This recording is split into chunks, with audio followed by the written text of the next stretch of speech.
Our next story is about India's National Security Advisor, Ajit Doval. He's been on the move. He's had a busy last few weeks. His first stop was the United States, then the United Kingdom. Yesterday, he met Vladimir Putin in Russia. What's going on? Let's try to connect the dots. On first impressions, each engagement had its own agenda and purpose. But there are a few common themes. One of them is India's G20 presidency. New Delhi will host the G20 summit in September. So there is scope to build synergies. Reason number two, the global events. The war in Ukraine, it's escalating. There is a debt crisis in India's immediate neighborhood. It may give rise to new threats. Reason number three is India's own security issues. The challenge from China, the situation in Afghanistan, and Pakistan's continued protection of terrorists. To manage these challenges, India needs the support of its partners. And that is the backdrop of Doval's high-profile visits.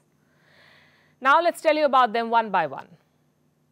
Ajit Doval's first stop was the United States. This happened last week. He met with his American counterpart, Jake Sullivan.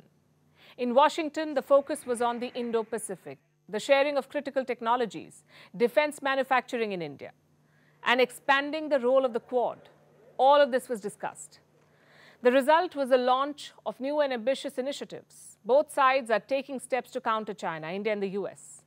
Consider what Jake Sullivan said after meeting Ajit Doval. He referred to the Galwan Valley and the clashes between Indian and Chinese troops in 2020. This is what Jake Sullivan said.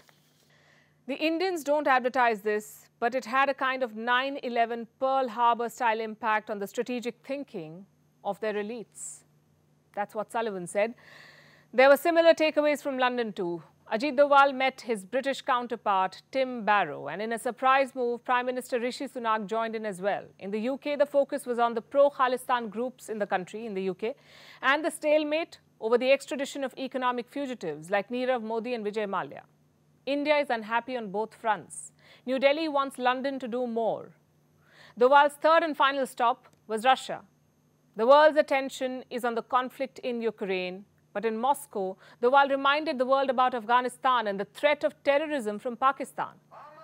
India's National Security Advisor attended a regional dialogue on Afghanistan. He also met with Russian President Vladimir Putin. Doval said that India would never abandon the people of Afghanistan. He referred to the growing terror threat and the expanding presence of groups like ISIS, Lashkar-e-Toiba, and Jaish-e-Mohammed. President Putin seemed to agree with him. Here is what he said, and I'm quoting, "International terrorist organizations are stepping up their activities, including Al-Qaeda, which is building up its potential. We are also worried about attempts to use the situation in Afghanistan to allow extra-regional forces to expand or build their infrastructure." Guess who skipped this meeting? Pakistan. Islamabad did not send a representative for this. Moscow sent an invite to Islamabad. They chose to not turn up. What is their explanation? I have a copy of the statement. This is from Pakistan's Foreign Ministry, and this is what it said. "Our decision not to participate in the instant meeting was made in light of our consideration that Pakistan can make a better contribution," listen to this, "a better contribution in formats and forums which can contribute constructively to peace in Afghanistan." It seems like Pakistan wanted to avoid any humiliation.